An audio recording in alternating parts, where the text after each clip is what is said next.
कक्षा 6 अभ्यास 3B है और यहाँ पर हम लोग प्रश्नों को बारी बारी से सॉल्व करते चलेंगे। जैसा कि आप लोगों ने पिछली कक्षाओं में देखा होगा तो कितने अच्छे तरीके से हमने क्वेश्चनों को सॉल्व किया था और उसी सीरीज को आज हम लोग आगे बढ़ाते हुए अपने क्वेश्चनों को सॉल्व करते हैं। तो बहुत कठिन नहीं है, बिल्कुल आराम से क्वेश्चनों को सॉल्व करते चलेंगे भाई। धीरे धीरे से अपनी सीरीज चल रही है बड़ी धीरे धीरे से, और हम भी बहुत धीरे धीरे से आगे बढ़ते चलेंगे। रुकना नहीं है, क्या कहते हैं कि रुकना नहीं है। अपने कदम जो है ना, छोटे छोटे कदमों से कदमों को बढ़ाते हुए आगे चलते रहेंगे हम लोग। तो देर ना करते हुए अपने क्वेश्चन नंबर 1 की तरफ चलते हैं। यहाँ पर दिया गया है कि यहाँ पर कुछ इस प्रकार के क्वेश्चन हमारे रीजनिंग में पूछे जाते हैं। जो आप आगे चल के कॉम्पिटिटिव एग्जाम की तैयारी करेंगे वहाँ पर रीजनिंग में इस प्रकार के क्वेश्चन पूछे जाते हैं। तो यहाँ पर क्वेश्चन दिया है, तो यहाँ पर क्या करके यहाँ पर बीच में या जोड़ के या घटा के बीच में 9 किस प्रकार से आया है। तो हम लोग देखते हैं जब -7 और -3 को जोड़ेंगे तो 7 हो गया 10, 10 का हो गया हमारा माइनस का। यहाँ पर तो आ गया हमारा -10, कितना आ गया देखेंगे आ गया हमारा -10 आ गया है।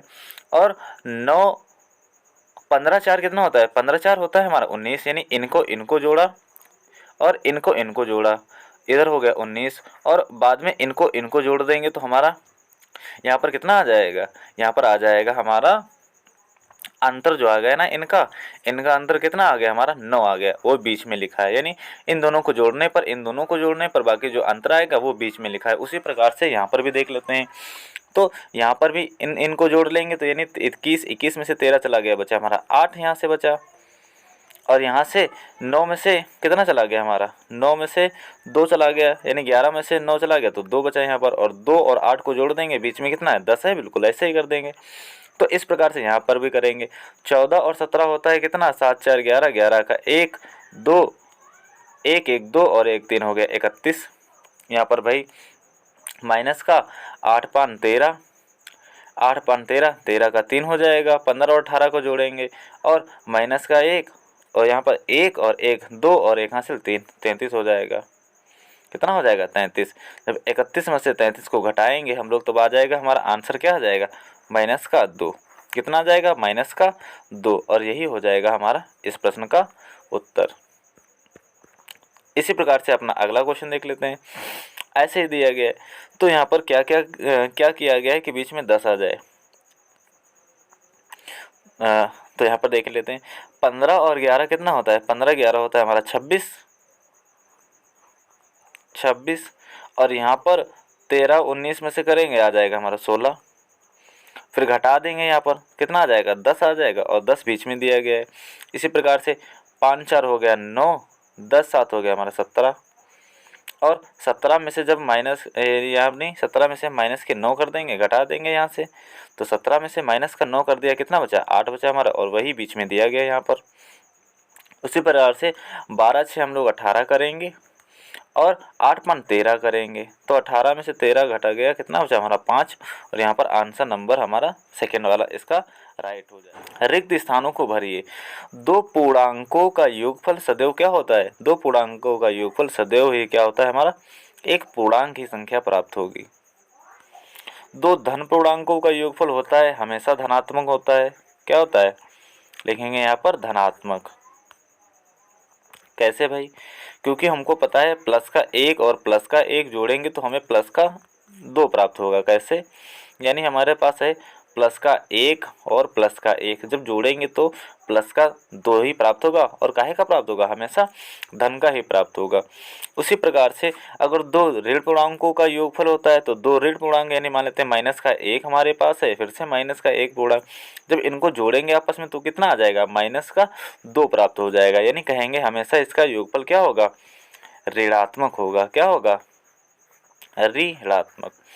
2 धनात्मक पूर्णांकों को आपस में जोड़ेंगे तो उसका उत्तर हमेशा धनात्मक होगा, और अगर आप 2 जोड़ेंगे तो उसका योगफल हमेशा ऋणात्मक प्राप्त होगा। सत्य असत्य बताइए। सत्य असत्य भाई बता देते हैं हम लोग।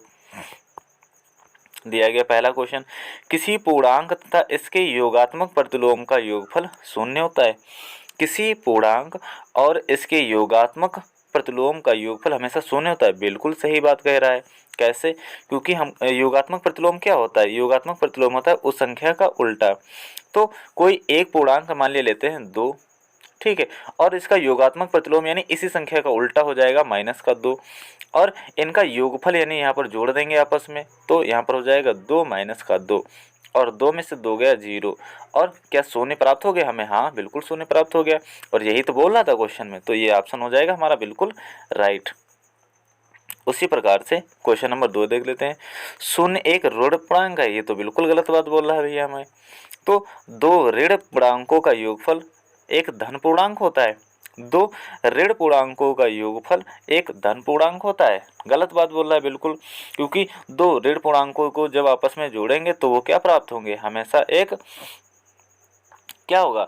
हमेशा ऋण पूर्णांक प्राप्त होगा। यहाँ पर धन बता रहा है, तो ये तो गलत बात बोल रहा है भैया जी। हाँ देखो, अब यहाँ पर करेंगे घा वाला।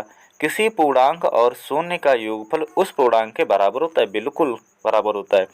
कोई एक पूर्णांक मान लिया, यहाँ पर 1 ले लिया, और इसमें अगर हम 0 को जोड़ दें तो मान तो हमें 1 ही प्राप्त होगा ना, और यही तो बोल रहा है, इसीलिए ये भी क्या हो जाएगा? हमारा सत्य हो जाएगा।